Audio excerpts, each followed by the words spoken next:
안녕하세요. 사랑하는 우리 제자 여러분 반갑습니다. 자, 우리 오늘은요.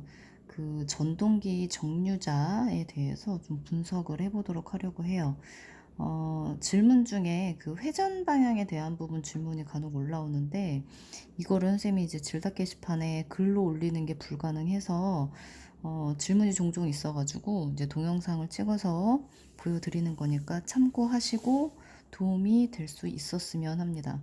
선생님이 이 정류자 회전 방향, 그러니까 코일의 회전 방향이 되겠죠, 전동기.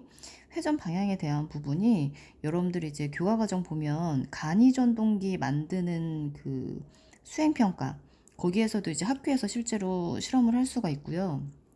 그 다음에 학교에서 실험을 할 수 있다라는 것은 시험 문제로도 충분히 출제가 가능하다라는 얘기거든요.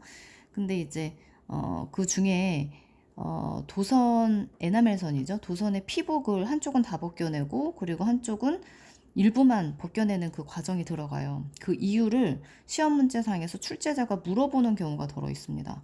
왜 일부만 벗겨내는지, 왜 둘 다 똑같이 다 벗겨내지 않는지 방향 때문에 그렇거든요. 그래서 방향이 우선은 우리가 원하는 방향은 한쪽 방향으로 계속 회전하는 거예요. 시계 방향으로 돌든 아니면 반시계 방향으로 돌든. 근데 만약에 이걸 둘 다 벗겨내게 되면 얘네들이 180도 이렇게 돌다가 또 다시 한번 반대 방향으로 이렇게 돌다가 왔다 갔다 이걸 계속 반복하게 돼요. 이런 경우는 회전 방향이 일정한 방향이 아니라 계속 바뀌는 거죠. 그러면 이렇게 계속해서 회전 방향이 바뀌는 경우는 언제냐?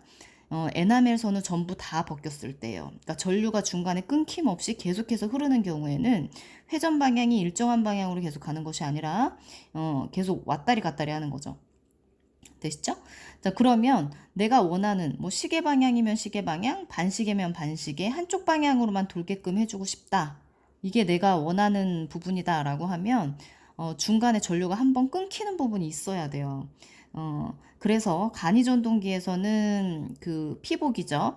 도선의 그 에나멜선의 일부만 벗겨내서 일부는 절연체로 남아두게 하게 되면 전류가 중간에 돌다가 끊기는 부분이 생기고, 우리가 이제 선생님 강의를 통해서 수업을 들은 학생들은 요 전동기를 우리가 공부를 했었잖아요. 그래서 이게 조금 더 친숙할 것 같아서 선생님이 이제 전동기 요 비주얼을 가지고 이제 설명을 해드리도록 할 겁니다. 요거에 관련되어 있는 내용은 여러분들 한번 열심히 찾아보세요. 인터넷상에서도 이렇게 동영상으로 찍어서 올라와 있는 게 없고요. 그 다음에 이제 글로 올라와 있는 경우는 종종 있는데 그 글을 읽어도 중학교 과정에 이 전기 파트를 공부하는 학생 입장에서는 이해하기가 조금 어렵지 않을까라는 생각이 들어서 선생님이 이제 동영상 찍어서 올려드리는 거거든요. 나중에 고등학교 올라가면 또 배울 기회가 있을 겁니다. 자, 여기 지금 보시면 이게 우리가 왼쪽에 나와 있는 내용이 우리가 교과서상에서 봤었던 내용이고요. 오른쪽으로 들어가는 내용은 우리가 처음 보는 그림일 거예요. 무슨 차이가 있는지 확인할 수 있겠나요? 지금 여기에 중간에 들어가는 요 아이가 정류자죠? 그쵸? 정확히 말하면 요 안으로 들어가는 이 링을 여러분들 확인하시면 되는데, 이 아이가 정류자고 여기에 이제 잡고 있는 손 모양처럼 이 정류자를 딱 잡고 있는 아이가 손 보이니? 잡고 있는 아이가 브러쉬예요. 그래서 이 중간으로 들어가는 정류자를 보시게 되면 왼쪽으로 들어가는 전동기는 정류자의 중간이 이렇게 끊겨 있죠. 전류가 중간에 흐르다가 끊기는 부분이 생긴다는 얘기입니다. 그 다음에 오른쪽으로 들어가는 전동기 같은 경우에는 이 정류자가 다 연결이 되어 있기 때문에 중간에 전류가 끊기는 부분이 전혀 없어요. 그런 차이가 있어요. 자, 그러면 얘를 먼저 설명을 해드릴 테니까 잘 들어보세요. 지금 여기 보면은 전류가 이렇게 들어와서 타고 결국에는 이쪽 부분, 여기를 A, B라고 놓을게요. 여기를 C, D라고 놓고 A, B로 들어가는 부분에서 전류가 뒤쪽으로 흐르게 될 거예요. 보이시죠? 그러면 전류는 뒤쪽이고 자기장의 방향이 N극에서 S극이니까 이렇게 흐르겠네. 그쵸? 그러면 왼쪽으로 흐르는 거예요. 그럼 우리가 이제 오른손을 이용을 해서 전류 뒤로 들어가죠. 그 다음에 자기장의 방향이 왼쪽이니까 손바닥이 뒤로 들어가고 이제 내 손바닥이 위쪽을 향하게 될 거예요. 그래서 지금 여기에 들어가 있는 왼쪽 AB 부분 파트는 힘의 방향이 위로 작용을 하게 될 거고, 그러면 CD로 들어가는 부분은 반대가 되겠죠. 여기는 아래 부분으로 작용을 해요. 여기까지 이해 가시죠? 이거 다 강의에서 설명했던 내용이에요. 그래서 이제 두 번째 과정으로 들어가게 되면 힘의 방향을 이렇게 봤잖아요. 그럼 얘네들이 이제 회전을 해요. 위로 올라가고 얘는 아래로 내려가고 시계 방향으로 돌겠네. 그래서 얘네들이 시계 방향으로 도는 과정에서 딱 요 수직, 이게 그림이 그리기가 너무 어려워. 선생님이 이렇게 그려놨는데, 그러니까 이 과정에서 돌아가지고 이렇게 수직이 된 거예요. 수직이 되는 과정에서 지금 여기 정류자 있는 부분 보시게 되면 브러쉬하고 닿지 않죠. 그럼 전류가 흐르지 않는다라는 얘기거든요. 그러면 여기에서 전류가 끊겨버리게 돼요. 그렇죠? 그러면 여기에서 뭐가 되는 거냐면 전류가 흐르지 않는 거니까 리셋이 되는 거예요. 전류가 흐르지 않아요. 리셋이요. 완전 0인 시점. 자, 근데 얘가 세 번째 그림으로 넘어가서 보아하니 지금 AB가 여기로 들어가 있거든요. 여기가 CD예요. 그러니까 이렇게 해서 한 바퀴 도는, 지금 180도를 도는 거예요. 그래서 AB로 들어가는 부분이 이쪽으로 왔잖아요. 그쵸? 그러면 지금 분명히 수직일 때, 90도까지 돌았을 때 전류가 끊겼기 때문에 얘네들이 여기서 멈춰야지 정상인데, 지금 내가 90도를 더 돌아서 AB가 지금 여기까지 왔죠. 그쵸? 이거에 대한 부분을 교과 과정, 여러분들 중등 과정에 있는 교과 과정에서 서술형 문제로 시험 문제 그렇게 잘 나와. 그러니까 분명히 끊겼는데 왜 여기까지 더 돌아갔냐? 관성 때문이었어요. 요게 이제 관성이라는 키워드를 여러분들 반드시 넣어서 서술형 답안을 써주시면 되는데, 이게 우리가 배웠던 내용이에요. 그쵸? 그래서 요렇게 돌아갔어. 그치? 여기서 리셋이 됐고, 다시 전류는 이렇게 들어가고, 이 과정 다시 반복이에요. 요렇게 해서 전류가 요렇게 가고, 뒤로. 얘랑 뒤로 또 들어가는 거 똑같죠. 전류의 방향. 자석 그대로 있기 때문에 자기장의 방향도 똑같아요. 이렇게 가죠.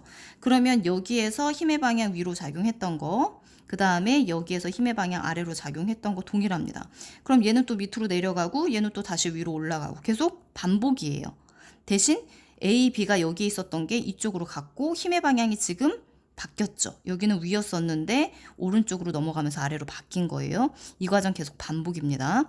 근데 이제 오른쪽으로 들어가는 전동기는 조금 접근 방법이 달라요. 지금 여기도 똑같이 한번 가볼게요. 잘 보이나? 여기가 A, B, C, D 이렇게 가요. 자, 전류 똑같이 이렇게 들어가죠. 뒤로 들어갑니다. 자기장의 방향 이렇게 갑니다. 그러면 얘도 역시 마찬가지로 엄지손가락 뒤쪽으로, 그 다음에 자기장의 방향 오른쪽에서 왼쪽이니까 손바닥 위로 올라가요. 그러면 얘도 힘의 방향이 위고 얘는 힘의 방향이 아래 방향이 되는 거예요. 얘랑 다를 게 없어요. 여기는. 자, 그러다가 얘는 힘을 위쪽으로 받으니까 위로 올라가고 얘는 아래쪽으로 내려가니까 시계 방향으로 얘네들이 돌죠. 얘랑 똑같이 수직 방향이 된 상태에서 원래 얘는 어땠어요? 전류가 끊겼지만 얘는 여전히 전류가 흐르고 있는 상황이에요. 그럼 리셋이 안 돼요. 그러면 AB라고 하는 아이가 지금 여기 위로 올라가 있고, 그 다음에 CD로 들어가는 부분이 여기, 그 다음에 여기가 AB, 그 다음에 여기가 CD 이렇게 되거든요.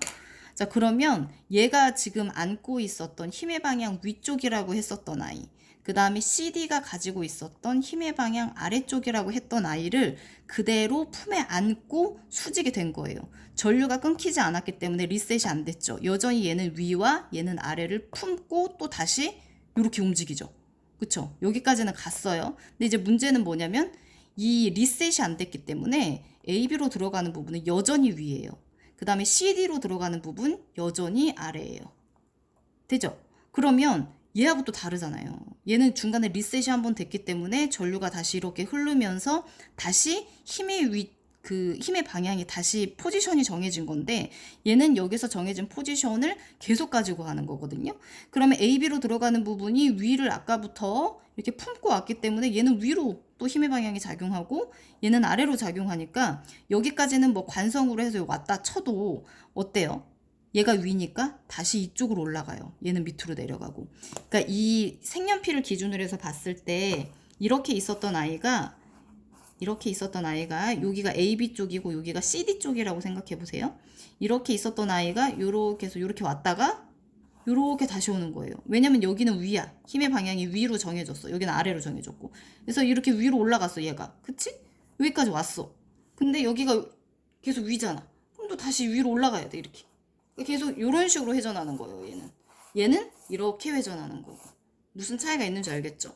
그래서 지금 쌤이 이제 교과서상 선생님이 강의 중에서 설명했었던 전동기를 가지고 이 그림을 그려놓고 설명을 드렸는데, 중간에 이렇게 정류자가 끊어져 있어야 되는 거는 결국엔 핵심 키워드는 이거예요. 리셋이 되어야지만 그 다음 얘네들이 돌아가고 나서 힘의 방향이 다시 정해지죠. 그러면서 똑같은 방향으로 계속 돌 수 있는 건데, 이렇게 다 연결이 되어 있어 버리게 되면 중간에 전류가 끊기는 부분이 없어져 버려요.